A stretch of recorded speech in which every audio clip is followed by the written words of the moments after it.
Excelente, profesor. Muchas gracias por compartirnos esta perspectiva en relación pues a varios puntos.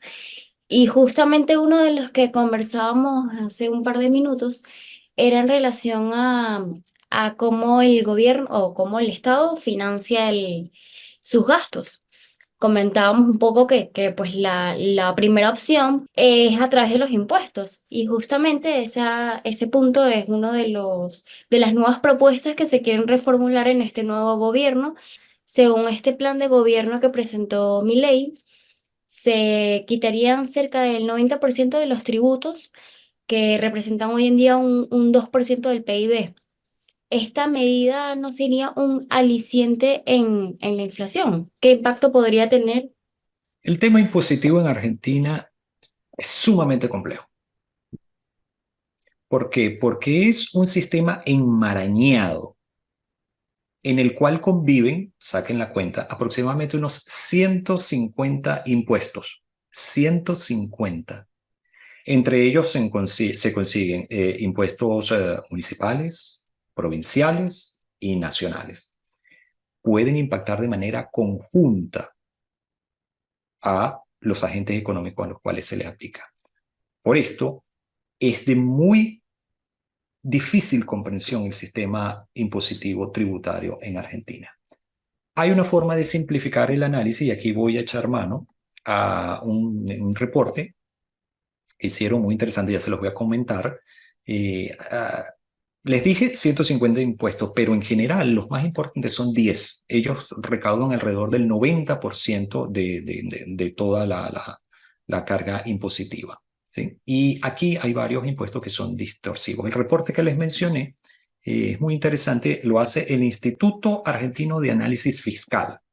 Y este instituto configuró tres perfiles de personas promedio con un ingreso tipo como empleado. Aquí se le llama como en relación de dependencia. ¿Para qué? Para visualizar cuán distintos eran estos impuestos y cómo iban afectando a cada una de estas personas, estos sujetos tipo, ¿okay? Por cada situación general. Entonces, en el perfil 1, ¿qué hicieron? El perfil 1 enfrenta hasta 23 impuestos.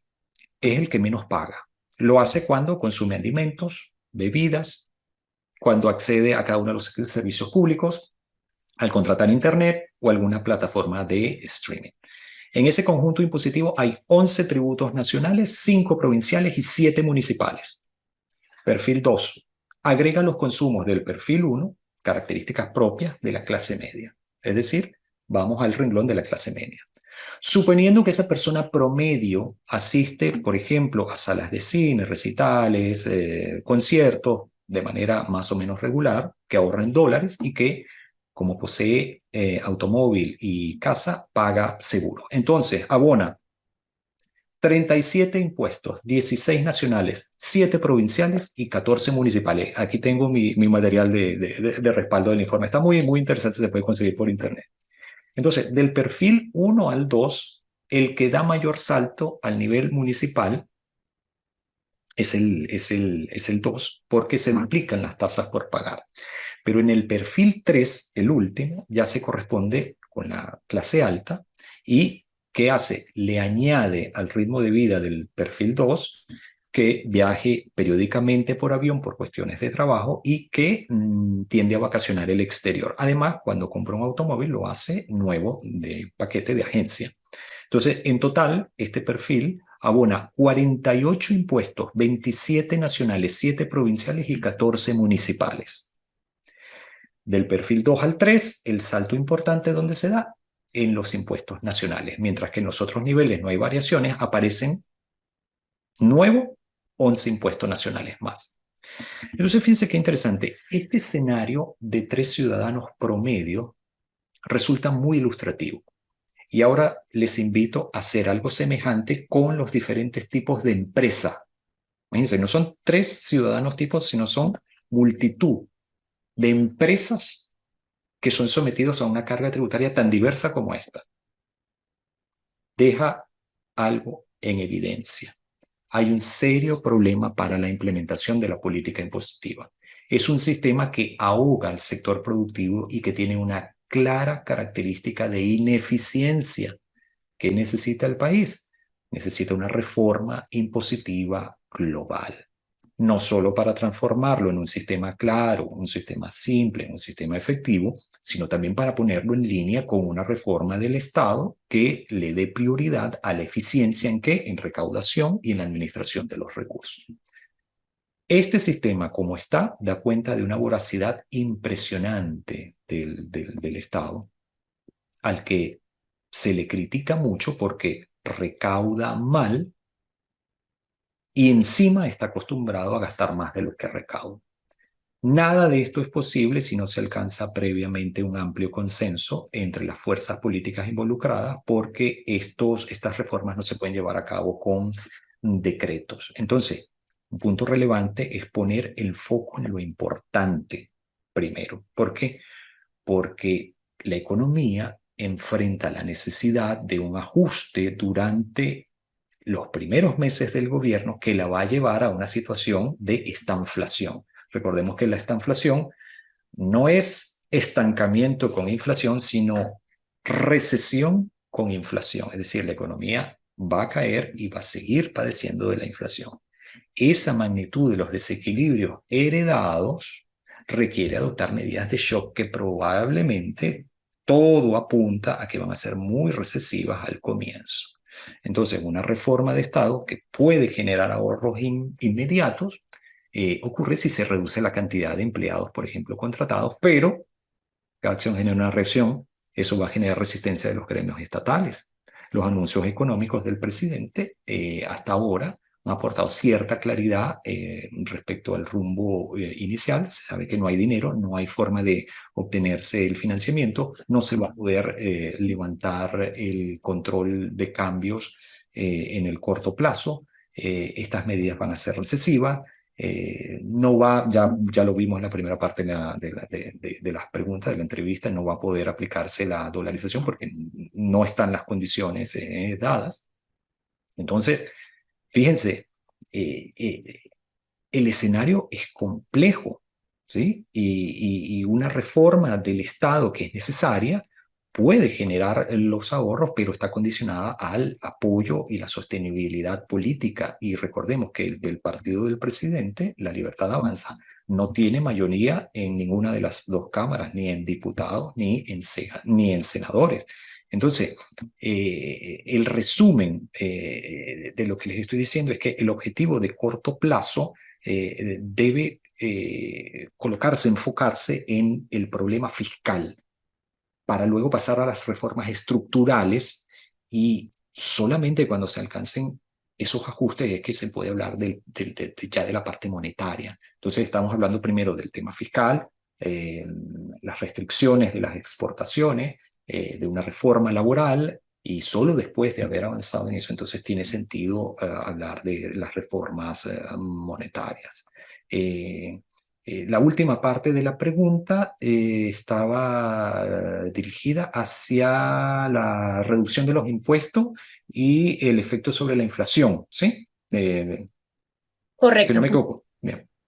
correcto. Fíjense que si un gobierno reduce los impuestos, el efecto sobre los precios va a depender mucho, y en este caso en Argentina va a depender mucho de la confianza que pueda haber en la economía. ¿Por qué? Dado que el gobierno gasta más de lo que recauda, devolverle ese dinero a los agentes económicos podría inclusive contener el gasto. ¿Por qué? Bueno, si consideramos una propensión marginal a consumir menor a 1 y un porcentaje que se use para la adquisición de divisas, suponiendo que no genere una depreciación importante que induzca un pass-through, ya son temas más complejos, podría entonces aliviarse cualquier medida, cualquier temor inflacionario de esta reducción. En todo caso, va a depender mucho de cómo estén las expectativas de ese momento. Lo que sí sabemos es que de 100% que recauda el Estado, no solamente gasta el 100%, sino que gasta más de ese 100%. Si se le devolviera a la gente y suponemos una propensión marginal entonces al consumo que sea menor a 1, parte de eso se ahorraría y automáticamente podríamos tener una contención en ese aspecto. Entonces, puede ser que no resulte inflacionaria la medida. Pero depende mucho, como les dije, les repito, de las expectativas racionales que puedan generarse, la confianza, el nivel de confianza en la economía en los próximos meses cuando esa medida se pueda llevar a cabo.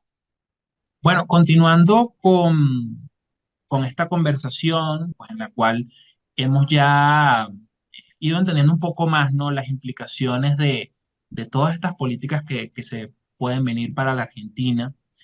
Eh, un tema que evidentemente salta a la luz en todo este contexto y que ya usted lo mencionó previamente, ¿no?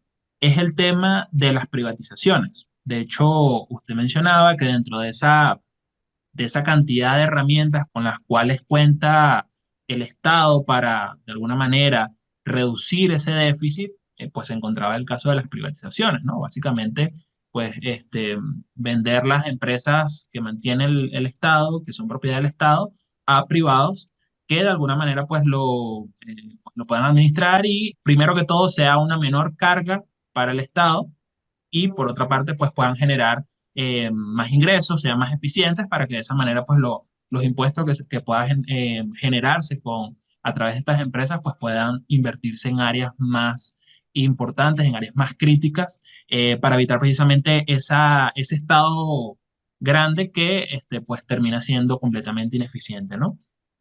Y bueno, este tema de las privatizaciones, sin lugar a dudas, ha sido también una de las grandes propuestas de campaña que llevó Milei y que también una de las más criticadas por sus adversarios. Eh, el presidente lo ha dejado claro, él ha dicho que todo lo que pueda estar en manos del sector privado va a estar en manos del sector privado. Aquí estoy haciendo eh, una cita textual de lo que él ha comentado en varias entrevistas.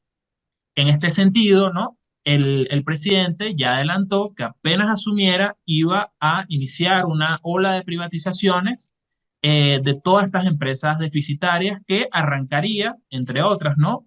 Con lo que sería la empresa energética Enarsa, con la petrolera YPF, aunque luego mencionó que primero debería pasar como un proceso de alguna forma de estabilizarla o de hacer algunos cambios a nivel interno antes de privatizarla, así como el conglomerado de medios públicos, como por ejemplo la TV Pública, Radio Nacional y Telam, ¿no? Digamos, viéndolo desde un punto de vista global, eh, ¿qué costos y beneficios podría acarrear el hecho de hacer estas privatizaciones? O sea, viéndolo desde un punto de vista de un análisis costo-beneficio, pues realmente esta política que podría implementarse podría terminar siendo pues beneficiosa para la economía argentina y bueno, ese gran objetivo que se tiene que es pues lograr disminuir el déficit público del país.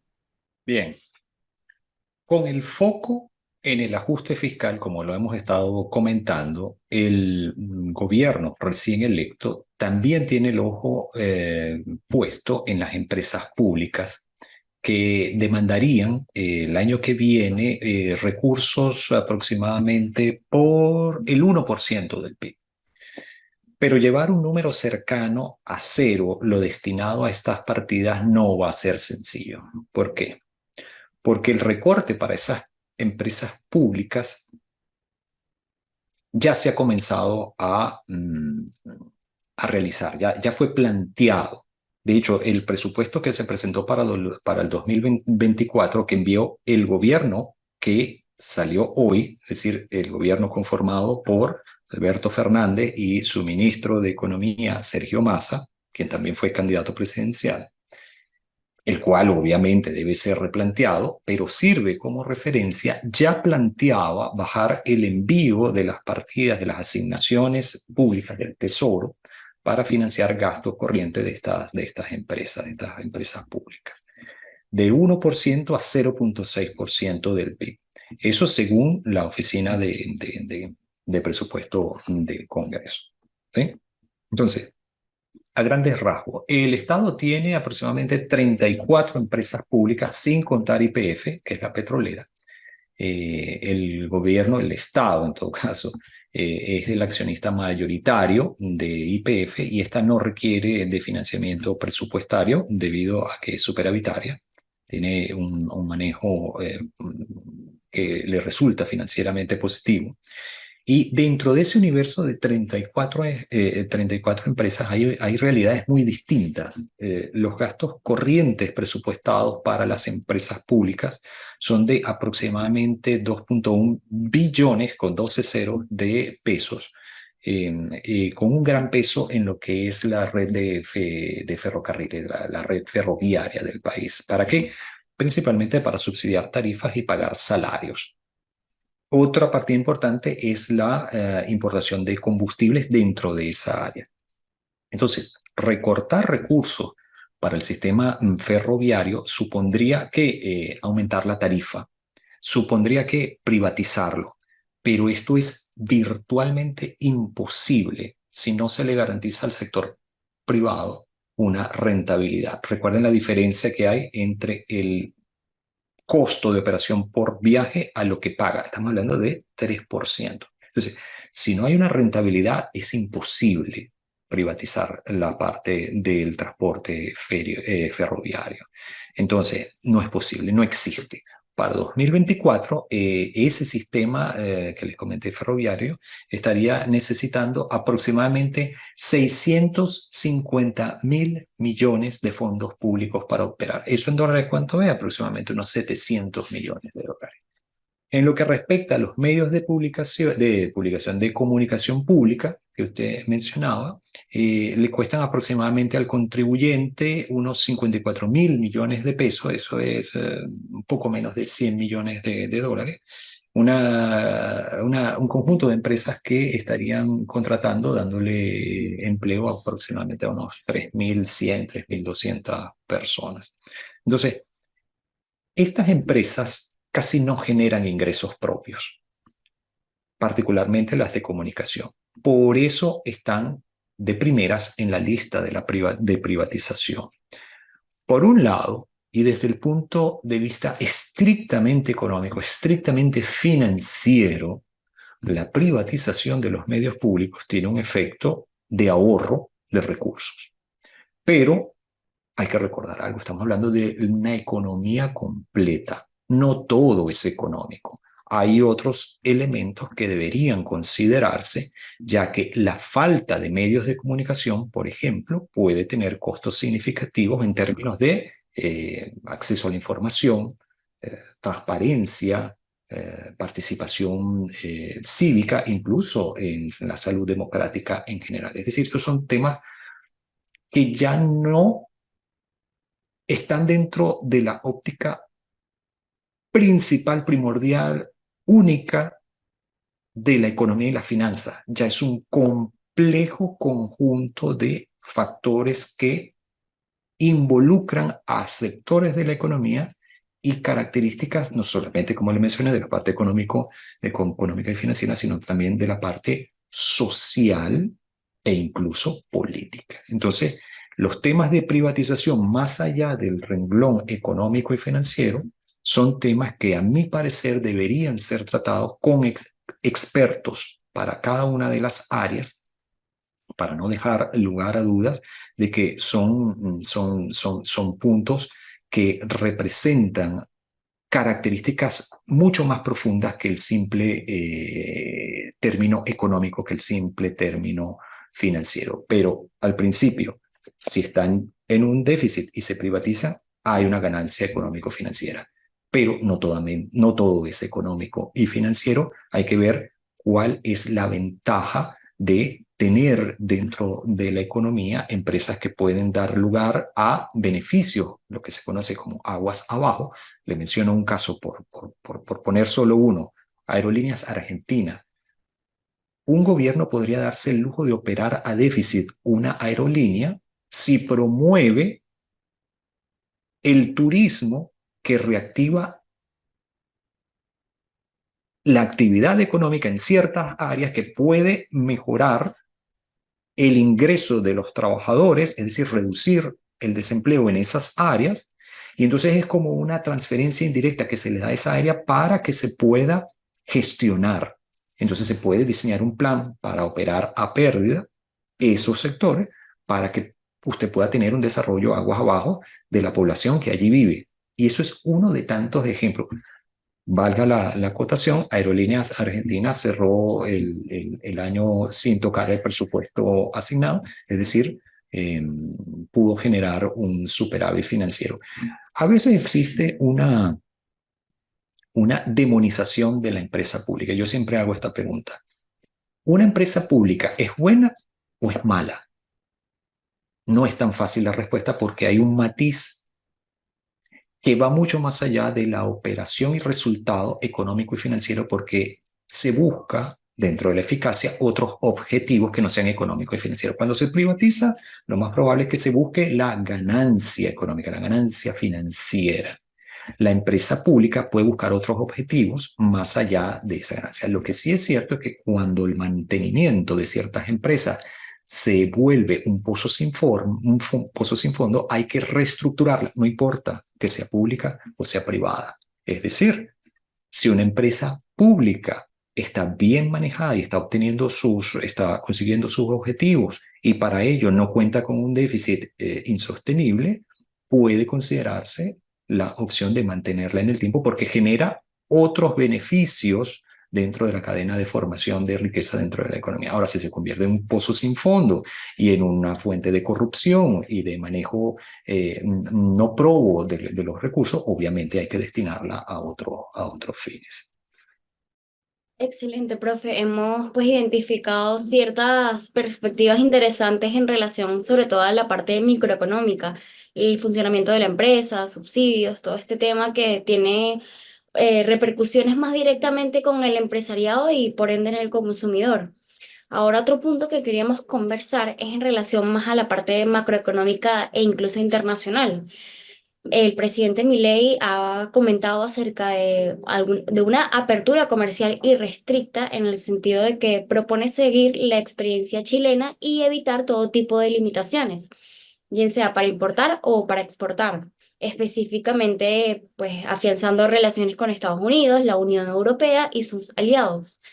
Sin embargo, ha manifestado que su gobierno no va a comercializar con países socialistas o comunistas y con dictaduras, dejando de entrever que Argentina tampoco participaría en el BRICS.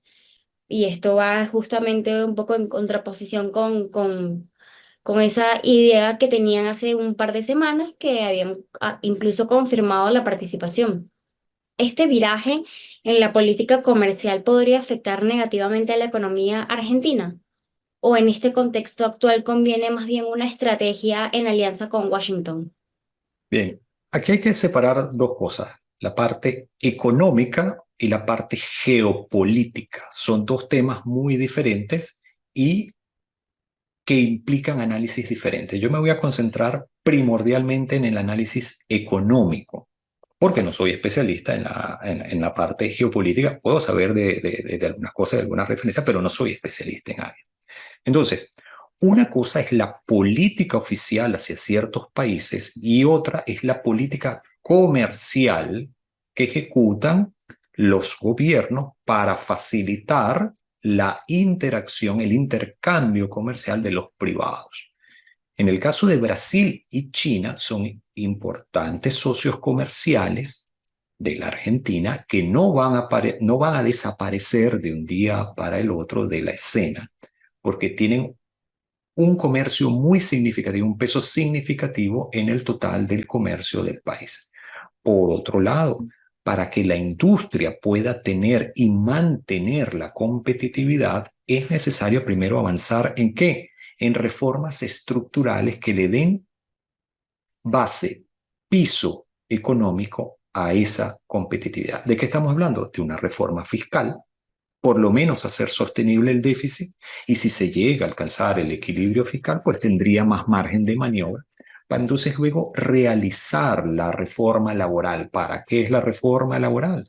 Para que las empresas puedan tener la flexibilidad de realizar cambios que son necesarios dentro de algunas empresas para poder ajustar los costos laborales. Y los costos laborales son una parte importante para el precio final del bien, y el precio final del bien tiene que ver muchísimo con la capacidad que tiene esa empresa para competir afuera dependiendo del tipo de cambio. Entonces, primero hay que corregir los desequilibrios macroeconómicos para luego comenzar a realizar los cambios estructurales en la política comercial. Y fíjense lo que le estoy diciendo, cambios estructurales. Recuerden, política económica estructural, política económica de corto plazo, política económica de largo plazo. En la de corto plazo tenemos monetaria fiscal, en la de largo plazo tenemos la estructural y los 5+1, que ya serían 6+1, factores de crecimiento de largo plazo. Entonces, primero, lo primero, saneamiento fiscal, sostenibilidad del déficit o equilibrio, mucho mejor si consiguen el superávit porque mejoran de manera drástica las expectativas. Luego, reformas. ¿Cuál es una de las más importantes para esta parte comercial, para esta parte internacional? La reforma laboral, la reforma de quitarle las trabas a los exportadores y a los importadores. Allí ya se puede tener el escenario listo para darle fluidez a ese comercio. Luego de que se tiene eso y fluye el comercio, ya entonces el arreglo de los problemas monetarios sería muchísimo más fácil, muchísimo más expedito, mucho más alcanzable. ¿Sí? ¿Por qué? Porque las reformas monetarias le dan el piso estructural para tener los recursos necesarios, inclusive para poder dolarizar si es lo que se quiere. ¿Por qué? Porque ¿quién va a generar esos dólares? El sector exportador argentino, que tenga un recurso de competitividad internacional que le permita ser superavitario. ¿Por qué? Porque vende mucho más a en una mejor posición que sus competidores internacionales, valga la redundancia, si no fuesen competitivos. ¿No ven? Entonces, ¿quién genera esos dólares para poder dolarizar? El sector privado a través de esa competitividad internacional, que se ve a su vez beneficiada por una política estructural reformada a favor de la comercialización de esos mismos productos, pero usted necesita el marco legal para poder llegar a ser. Entonces, hay dos caminos. Una cosa es la parte geopolítica y otra cosa es la parte económica. La parte económica es fundamental porque es harto conocido. El crecimiento de un país de forma sustentable pasa por avances continuos en la competitividad que suelen estar muy bien promovidos con sectores externos, es decir, con comercio internacional abierto, ya que a través de la competencia usted tiene que avanzar o se queda sencillamente fuera del mercado. Si usted está protegido, políticas proteccionistas, usted puede darse el lujo de ser profundamente ineficiente y aún mantenerse en el mercado, pero empieza a cerrar el mercado externo para quedarse en el mercado interno. Otros puntos que son excesivamente competitivos, entonces, ¿qué han hecho algunos gobiernos acá? Pues le colocan cuotas de exportación para que no puedan exportar y estén obligados a vender a precios regulados dentro del gobierno. Entonces, lo primero, saneamiento fiscal. Luego, reformas, tanto comercial como laboral. Si ya se tiene escenario listo, la reforma monetaria sería muchísimo más fácil. Eh, bueno, ya para ir cerrando esta nutritiva conversación que hemos tenido con usted, en la cual nos ha ilustrado de una manera excelsa sobre todo este tema de Argentina y qué se viene a partir de la gran cantidad de retos, de desafíos que tiene la economía argentina, pues de cara a todos los cambios que se vislumbran sí, con todas estas nuevas políticas que se vienen a implementar, que esperemos que tengan éxito para que la economía argentina pues, pueda surgir de nuevo y salir de la crisis, pero que evidentemente, como ya usted ha comentado, eh, no están lejos de tener sus contras y pues sus posibles limitantes, ¿no? Que podrían de alguna manera hacer que no tengan el impacto deseado o que en el camino encuentren ciertas barreras. Nos gustaría para cerrar hablar sobre una de las promesas que a mi modo de ver son no le quiero poner un adjetivo, pero me parece interesante y digna de estudio porque el presidente argentino ha prometido de alguna manera, ¿no? Y lo señaló en numerosas ocasiones durante su campaña, su intención de que Argentina vuelva a ser una potencia mundial. Y a mí me recordó mucho, hice un paralelismo con la campaña de Donald Trump en Estados Unidos del Make America Great Again, porque él habla, ¿no? de que Argentina vuelva a ser una potencia como lo fue en el siglo XIX, que fue la primera potencia del mundo, eh, y más o menos lo que él quiere señalizar con esto es que a través de esta revolución liberal que él quiere instaurar en el país, Argentina va a volver a ese lugar, ¿no? A esa posición.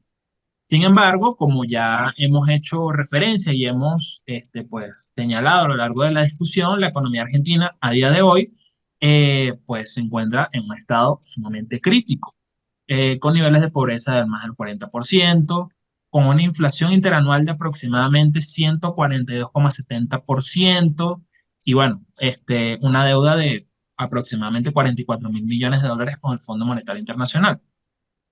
Todo este contexto hace, al menos desde mi punto de vista, muy difícil vislumbrar qué tan factible es que se logre esta visión, ¿no?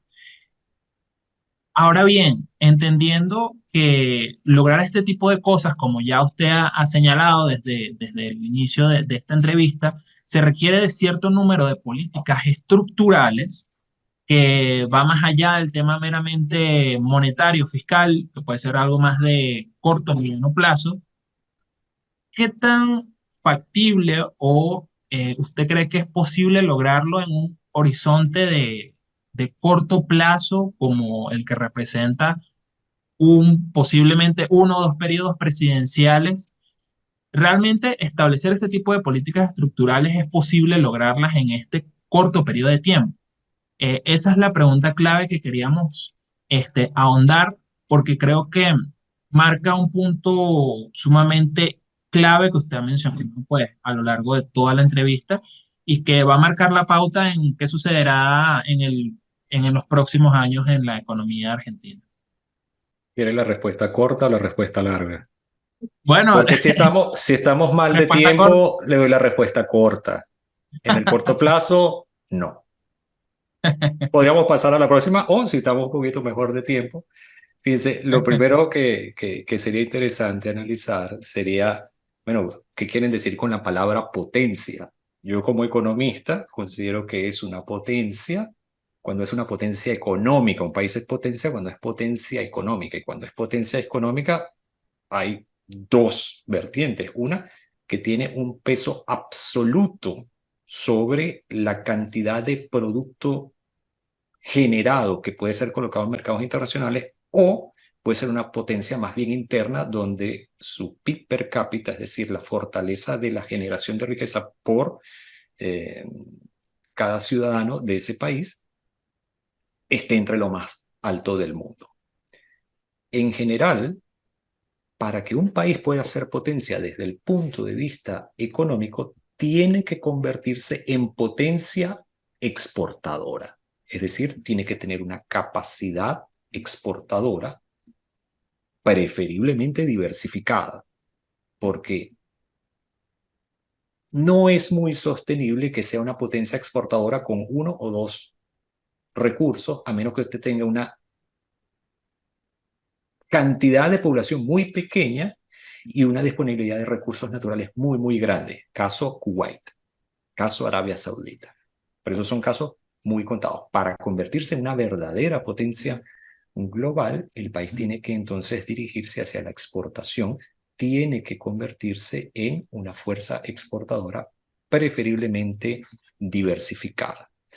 Y fíjense que aquí tengo unos numeritos agregados muy interesantes, porque la participación de Argentina en el comercio global, en el comercio mundial, cayó desde 1940, cuando estaba en 2,4% del comercio global, a 0,34% en 2022, cifras agregadas por año. En los últimos 15 años, el número de empresas exportadoras se redujo a la mitad, 50%. Argentina ocupa el lugar número 44 en el ranking de exportaciones de manufactura y el 54 en el de servicios. Entonces, ¿por qué? Es la pregunta. ¿Por qué pasó eso? Las respuestas son muchas. Los tipos de cambio múltiple, la manipulación del tipo de cambio, la corrupción, la instauración de aranceles a la exportación, trabas a la importación. Entonces, el nuevo presidente tendría que desmontar todo este absurdo y enredado control monetario y legal que entorpece el comercio internacional y tendría que detener las intervenciones arbitrarias y discrecionales de el sector público en el comercio exterior, que es el que crea la riqueza del país, cuya riqueza es el que le puede hacer, que le puede llevar a convertirse en esa potencia que él mencionó. Entonces, las políticas que ha venido anunciando o preanunciando, porque todavía no las ha ejecutado, generan mucha expectativa positiva para recuperar esa participación en el comercio internacional que alguna vez tuvo Argentina. Pero el desafío no es menor, porque desde un 2,4% en 1940 se cayó a 1,3% en el 53 y el descenso continuó hasta el 0,34 que le acabo de mencionar. Entonces, la instrumentación esporádica de políticas a favor del comercio ha sido incompleta y siempre revertida por un gobierno nuevo cuando entra. Es decir, no hay política comercial intergobiernos, es decir, que se pueda llegar a un acuerdo político en el cual, indistintamente del gobierno que venga al poder, indistintamente del partido que rija, indistintamente de la persona que gobierne, se respete el proceso de apertura comercial. Eso habría que garantizarlo a través de una ley que no existe y de un acuerdo que no existe. Y quizá lo más difícil, una conciencia ciudadana que pareciera que tampoco existe. Entonces, ese fenómeno de declive del comercio, fíjense que ha sido tanto para las importaciones como para las exportaciones. Desde hace décadas viene mermando el número de empresas acá en el país de servicios y de manufactura con respecto al resto del mundo, es decir, que pueden negociar sus productos afuera en comparación con el resto del mundo. Y esto ha sucedido en Argentina, mientras en otros países de la región ha sucedido exactamente lo contrario, porque en los últimos 15 años, por ejemplo, el número de empresas exportadoras, mientras se ha reducido en Argentina, ha aumentado en el resto de los países. Entonces, fíjese usted, acá en Argentina, ¿cuánto tenemos? Tenemos aproximadamente 7.000 empresas registradas para realizar comercio internacional entre bienes y servicios. Brasil, 25.000. México, 33.000. Colombia, 11.000. Le repito, Argentina, 7.000. Argentina está en el número 44 en el ranking de exportadores de manufactura y 54 en el de servicios. ¿Y qué es lo más triste? El país tiene excelso potencial para incrementar sus exportaciones, tanto de bienes como de servicios, sobre todo de servicios. Entonces, este desempeño, por demás deficiente, ha estado causado ¿por qué? Por factores estructurales. Mire el problema estructural. Y un problema estructural que se remonta a un año, a 2 años, a un gobierno, a dos. No, son décadas de un deficiente desempeño marcado por problemas estructurales. Décadas. Entonces, a esta terrible acumulación de malas políticas se le suman las últimas, que es estrategias de comercio internacional basados en ideologías. Yo voy a promover el comercio desde mi gobierno solamente para los gobiernos que piensen como yo. Eso es una terrible decisión que lo que termina es por barrer la capacidad productiva de los países y dinamitar la formación de factores de decisión eficientes dentro de las empresas. Para muestra, un botón. En los últimos años se vio una mayor orientación del comercio según estos propósitos de los gobiernos, los últimos 2, 3, 4 gobiernos de Argentina, solamente con símiles ideológicos, en vez de basar la decisión en razones económicas de competitividad.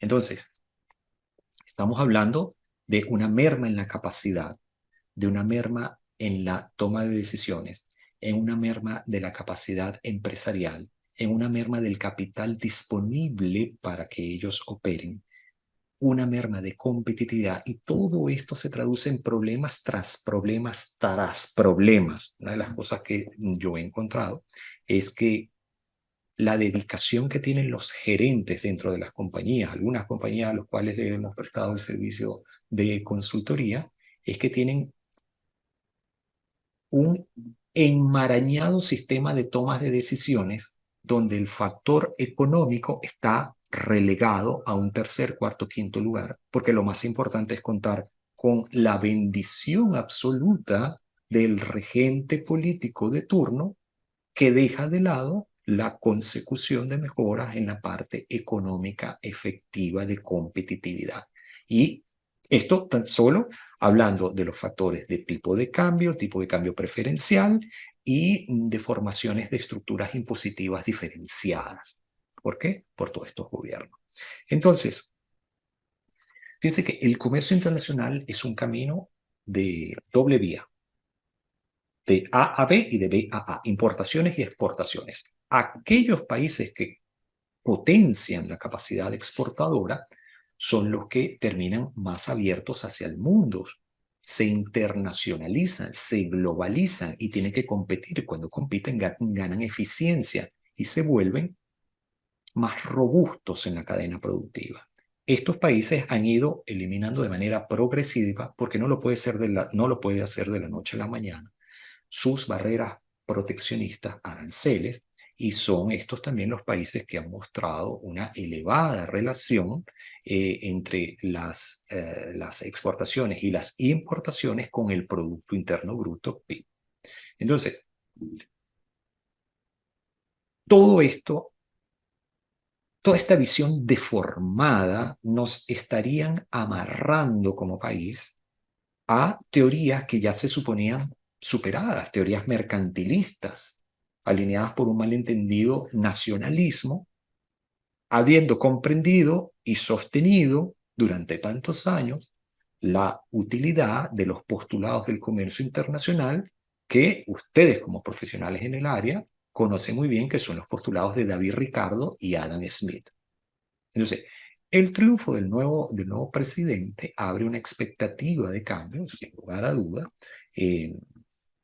Sus propuestas se orientan a modificar ese sesgo anti-exportador, anti-importador que en los últimos años se impuso y acentuaron los últimos gobiernos, muy agravado con el control de cambios. Es un tema imprescindible pues, para recuperar la capacidad exportadora, el desmontar este enredado control de cambios con múltiples tipos de cambio, desmontar las intervenciones arbitrarias, desmontar las intervenciones discrecionales en el comercio exterior, los aranceles, pero aquí hay un problema. La apertura debe hacerse de manera gradual y debe estar acompañada con una reducción de la carga impositiva para compensar. ¿Por qué? Porque actualmente deja fuera de competencia a empresas productivas de manufacturas, de servicios, que nada más por ese motivo estarían reclamando protección mediante los mismos aranceles. Es decir, el daño ha sido tan profundo que ante una posibilidad de apertura, las mismas empresas dicen, no quites los aranceles todavía, no quites los aranceles todavía porque no podemos ajustarnos tan rápido. ¿Por qué? Porque ni siquiera hay una política estructural, comercial, impositiva y laboral que nos permita ser más competitivos. Entonces, otro punto muy importante, reducir el costo del financiamiento y profundizar la capacidad de financiar del sistema bancario interno. Es uno de los más bajos de toda Centro y Suramérica, acá en Argentina. ¿Okay? ¿Qué otra cosa tiene que ocurrir? Caer el riesgo país para que el diferencial de tasas contra la posibilidad de financiamiento internacional no sea imposible de adoptar por las propias empresas privadas. Tiene que desmontar el efecto nefasto de la inflación porque nosotros sabemos que las tasas de interés van acompañadas de las tasas de inflación y si una no baja, la otra tampoco va a bajar y si no bajan las tasas de interés no se puede financiar de manera interna. Entonces, esa competitividad como condición necesaria para volver a ser un país exportador se apoya no solamente en el uso eficiente del capital, no solamente en un aumento de la inversión, sino también en un escenario necesario, imprescindible de mejora en la productividad laboral. Una vez más, reforma laboral. En mi opinión, este será uno de los frentes de acción más complejos, más desafiantes para el nuevo gobierno, porque tenemos décadas de proteccionismo que han generado décadas de distorsiones. Es como que usted venga haciendo mal las cosas durante 40 años, por ponerle un número, no estoy diciendo que exactamente son 40, pero imagínense hacer las cosas mal durante 40 años y querer rehacer todo y componer todo en 40 días. Bueno, ya va, 40 años contra 40 días surge algo casi, lo voy a colocar como muy difícil para no decir imposible.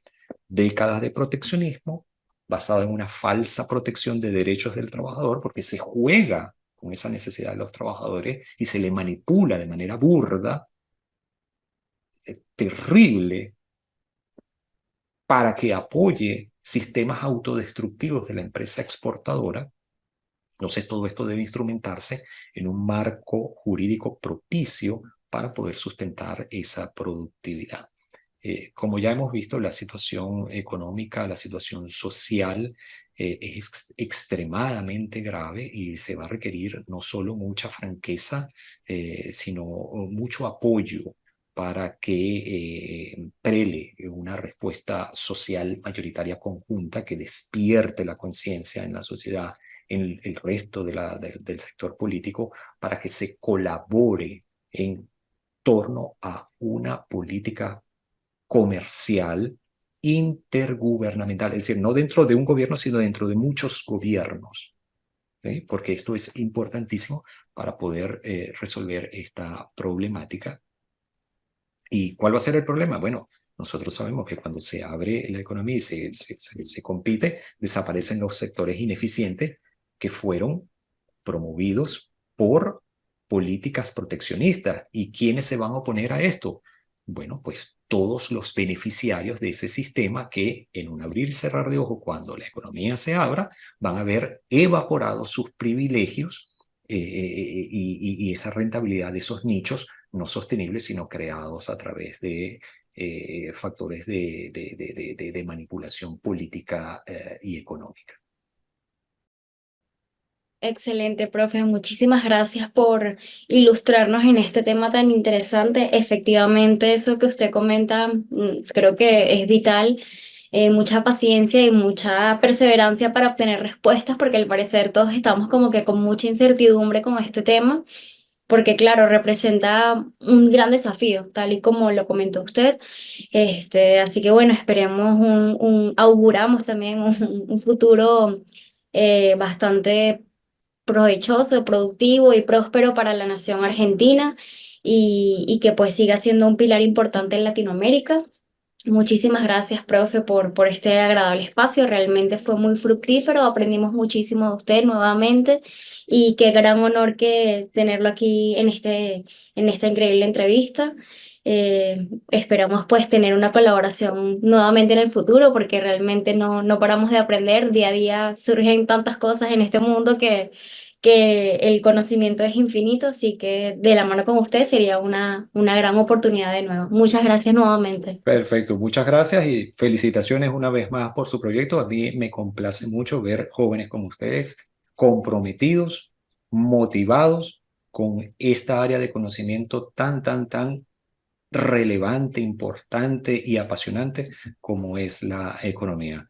De corazón y sinceramente, todo lo mejor para ustedes, mis mejores deseos y muchísimo éxito. Nunca, jamás dejen de aprender y no se conformen con lo que encuentran por ahí. Cuestiónenlo todo. Así es, así es. Bueno, profe, muchísimas gracias y bueno, que pase feliz noche. Hasta luego. Gracias Gracias. igualmente. Hasta luego.